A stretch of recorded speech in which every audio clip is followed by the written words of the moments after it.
मैं जहां भी जाता हूं कहता हूं प्रेस के हमारे मित्रों, मगर मित्रों का काम नहीं करते ये लोग। हमारा छोड़ो, जनता के मित्रों का काम नहीं करते ये। क्योंकि अगर आपके मित्र होते तो आपको देश की सच्चाई दिखाते, बेरोजगारी के बारे में बताते,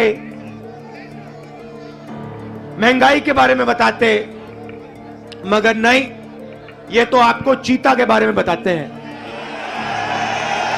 देखो देखो, अफ्रीका से 4 चीता आए हैं, देखो जंगल में घूम रहे हैं। देखो, ये भी सवाल पूछा कि क्या चीता हिरन को मारेगा या नहीं। मतलब अफ्रीका का चीता हिंदुस्तान में आकर हिरन को मारना भूल जाएगा।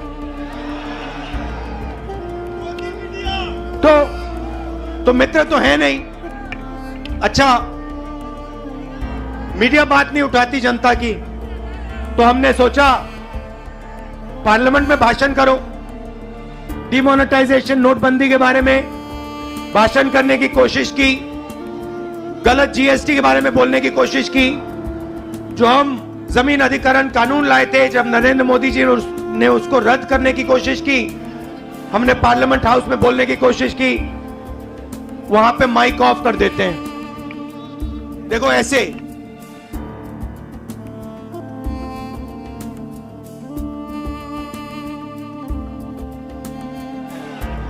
तो एक तरफ मीडिया बात नहीं उठाती, दूसरे तरफ माइक ऑफ कर देते हैं।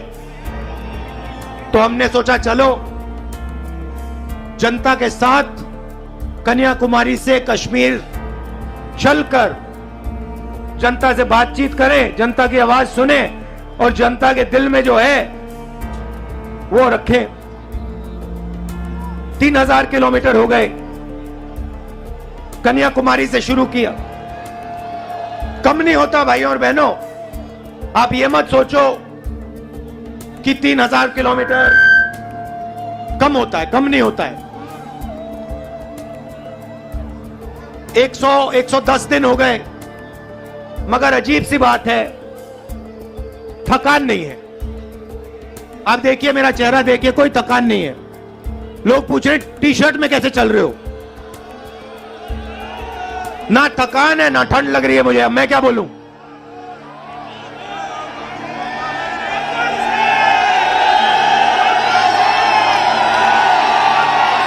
अच्छा, जो प्रेस वाले हैं, एक बात देखो मेरे साथ, एक बात देखो इनके बारे में। देखो एक बात, ठहर जाओ भैया, एक बात देखो प्रेस वालों की।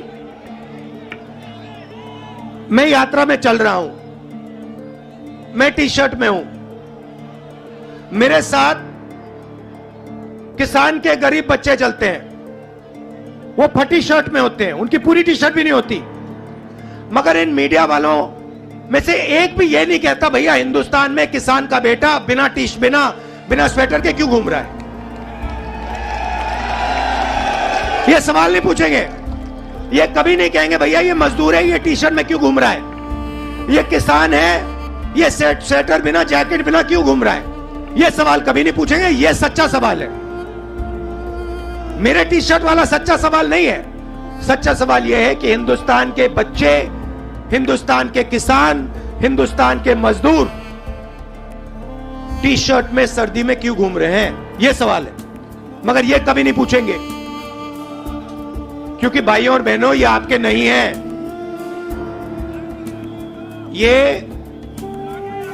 जैसे घोड़ा होता है ना, घोड़ा देखा आपने, शादी का घोड़ा होता है, उसमें लगाम होती है ना, उसको लगाम को टाइट करो एकदम रुक जाता है। वैसे इनकी लगाम है, लगाम लगी है प्रेस वालों पे।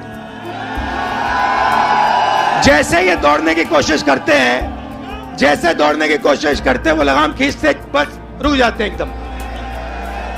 अच्छा, ये मत सोचिए कि ये बोलना नहीं चाहते।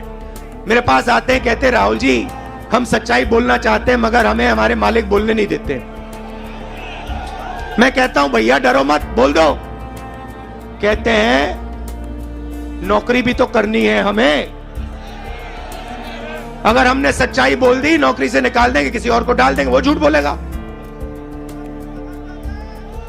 तो यात्रा का लक्ष्य जो देश में नफरत और हिंसा फैलाई जा रही है उसको मिटाने का है। भाइयों और बहनों, बीजेपी की पॉलिसी हिंदुस्तान के युवाओं को, किसानों को, मजदूरों को डराने की पॉलिसी है।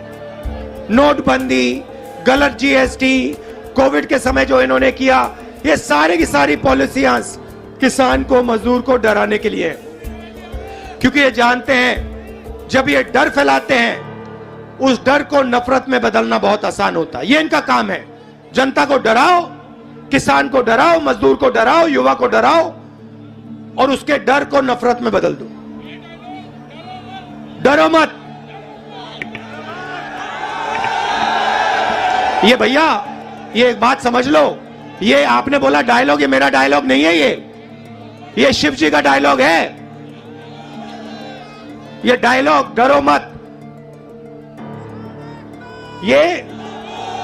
ये हमारा धर्म है। अब देखिए, ये करोड़ों रुपए का, लाखों करोड़ों रुपए का, अरबपतियों का कर्जा माफ कर देंगे। लाखों करोड़ रुपए 1 मिनट में माफ कर देंगे। और किसान भूखा मर जाए, उसका कर्जा ये माफ नहीं कर सकते, कभी नहीं कर सकते। आप यूपी के, बाकी हिंदुस्तान के किसान हमारे पास आए थे, यूपीए की सरकार थी। आपने कहा हमारा माफ करो, 10 दिन में हमने 70,000 करोड़ रुपए, 72,000 करोड़ रुपए माफ कर दिया था। मजदूरों के लिए, गरीबों के लिए मनरेगा, भोजन का अधिकार, किसानों के लिए कर्जा माफ। तो हम डर को मिटाने की राजनीति करते हैं, क्योंकि हम जानते हैं अगर ये देश डर जाएगा, इस देश का फायदा नहीं होगा। अगर नफरत फैल जाएगी, इस देश का फायदा नहीं होगा। भाई और बहनों, दो और मुद्दे हैं यात्रा के। एक है महंगाई, और मैं आपसे पूछना चाहता हूं, प्रधानमंत्री जी आते थे, जब यूपीए की सरकार थी, कहते थे गैस सिलेंडर 400 रुपए का हो गया है। 400 रुपए का गैस सिलेंडर हो गया। भाइयों बहनों, आज कितने का है? मगर आज प्रधानमंत्री नहीं आते, आज आकर नहीं कहते कि भैया 1100 का हो गया। अच्छा, एक और सवाल है भैया, ये जो 1100 और 400 रुपए का फर्क है, ये किसके जेब में जा रहा है? ये किसी ना किसी के जेब में तो जा रहा है ना। मतलब ये आसमान में तो नहीं गायब हो रहा। तो याद रखिए, ये नरेंद्र मोदी जी के जो खास मित्र हैं, 3-4 खास मित्र हैं, ये जो आपके गैस सिलेंडर का पैसा आपके जेब में से निकाला जा रहा है, उनकी जेब में जा रहा है। अच्छा भाइयों और बहनों, पेट्रोल का क्या दाम हुआ करता था यूपीए के समय? 60 रुपए। आज क्या है? 100। तो ये भी याद रखिए, ये जो 40 रुपये, 60 रुपया जो है, जो आपके जेब में से निकाला जा रहा है, ये भी उनके 2-3 मित्रों के जेब में जा रहा है। तो हमारा दूसरा मुद्दा महंगाई, और तीसरा मुद्दा, सबसे बड़ा मुद्दा, जो देश में नोटबंदी, गलत जीएसटी के कारण बेरोजगारी फैली है। आज 3,000 किलोमीटर में हर स्टेट में मुझे युवा मिलते हैं। मैं पूछता हूं क्या पढ़े, कहते हैं इंजीनियरिंग की, डॉक्टर बनने के लिए पढ़ाई की, आईएएस के लिए तैयारी की। और फिर मैं पूछता हूं भैया आप करते क्या हो? कहते हैं राहुल जी, शर्मा के कहते हैं राहुल जी हम तो मजदूरी करते हैं। कोई कहते हैं भैया, कोई कहते हैं मजदूरी करते हैं, कोई कहते हैं भैया हम पकौड़े पका रहे हैं। इंजीनियरिंग की पढ़ाई की, आलू के पकौड़े बना रहे हैं। अच्छा, एक रास्ता था युवाओं के लिए अग्निवीर वाला,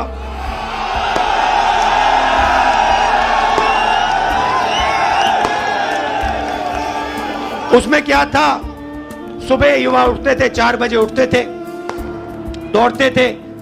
यूपी में आपको हर सड़क पे दिखेंगे, देश की रक्षा करने के लिए दौड़ते थे।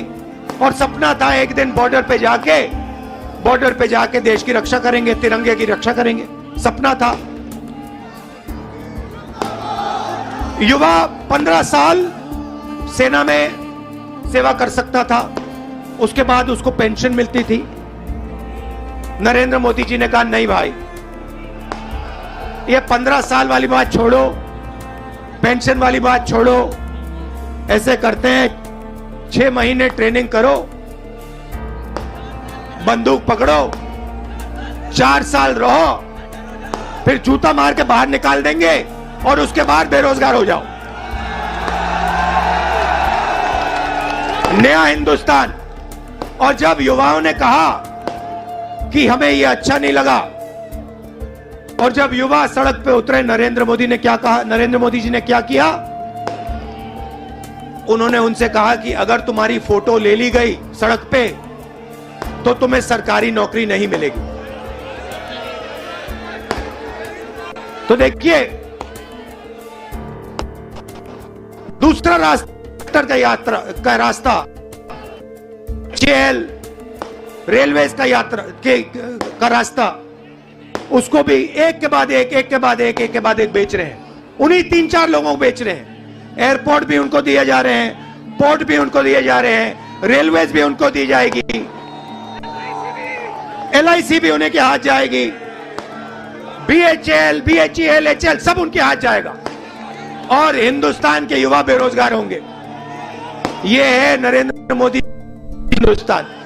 इसके हम खिलाफ हैं और इसलिए हमने ये यात्रा शुरू की है। और हम इसलिए नहीं थके हैं क्योंकि आपने अपनी पूरी शक्ति, अपना पूरा प्यार इस यात्रा को दिया है,